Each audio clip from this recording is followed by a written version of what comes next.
रामराम मंडळी, कशा आहात सगळे? बरे? एक विचार करा, समजा घरात अचानक कोणाची तरी तब्येत बिघडली, रात्रीचा प्रसंग आहे आणि डॉक्टर म्हणाले ऑपरेशन करावंच लागेल, 2 ते 3 लाख रुपये लागतील. मग अशा वेळी आपल्या काळजात थस होतं ना. पहिली भीती आजाराची नसते, पहिली भीती असते एवढे पैसे आणायचे कुठून. आजचा हा व्हिडिओ अशाच लोकांसाठी आहे ज्यांना पैशाअभावी उपचार घेताना अडचण येते, कारण तुमच्याकडे 5 लाख रुपये असूनही तुम्हाला ते माहीतच नाही आहे. माझ्या ओळखीचे एक काका आहेत, साधे शेतकरी. त्यांच्या मुलाचा अपघात झाला. दवाखान्यात गेल्यावर डॉक्टरांनी मोठी यादी त्यांना दिली. काका रडायला लागले, म्हणाले जमीन विकली तरी एवढे पैसे जमणार नाही. पण तेव्हाच तिथे एक तरुणाने त्यांना सांगितले, काका रेशन कार्ड आहे का तुमच्याकडे? काकाकडे रेशन कार्ड होते. त्या एका कार्डामुळे त्या मुलाचे पूर्ण ऑपरेशन मोफत झाले. 1 रुपयाही त्यांना भरावा लागला नाही. हे कसे शक्य झाले?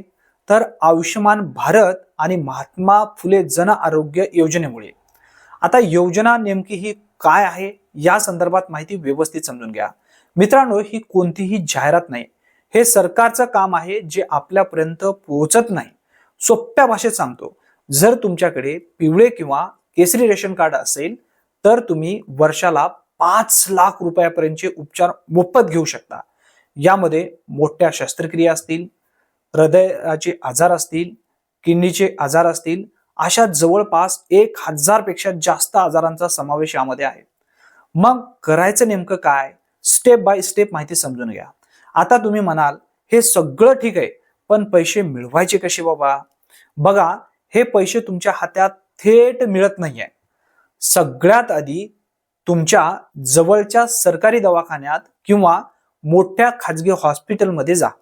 आता ऑपरेशन करण्याच्या पूर्वी तिथे गेल्यावर आरोग्य मित्राला नक्की शोधा. प्रत्येक मोठ्या हॉस्पिटलमध्ये हा माणूस असतोच बरं का, कारण त्याला तुमचे रेशन कार्ड आणि आधार कार्ड दाखवा. हे जर तुम्ही दाखवलात तर तो तुमची पात्रता तपासेल आणि हॉस्पिटलचं बिल डायरेक्ट सरकार भरेल. तुम्हाला खिशात हात घालायची गरज सुद्धा लागणार नाही.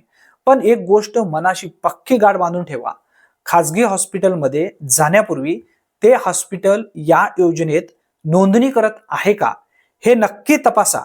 नाहीतर नंतर धावपळ नको. आणि हो, यासाठी कोणतीही लाच किंवा कमिशन द्यायची गरज नसते. कोणीही पैसे मागितले तर सरळ तक्रार सुद्धा तुम्ही करू शकता, कारण भरपूर असे लाभार्थी आतापर्यंत लाभ घेत आहेत. मित्रांनो, आजार सांगून येत नाही, पण तयारी आपण नक्की करू शकतो. हे कार्ड आजच काढून ठेवा किंवा अपडेट करून घ्या. हा व्हिडिओ तुमच्या नातेवाईकाच्या ग्रुपवरती नक्की पाठवा. कदाचित तुमच्या एका शेअरमुळे कोणाचे तरी घर विकण्यापासून, जमीन विकण्यापासून वाचेल किंवा कोणाचे तरी प्राण नक्की वाचेल.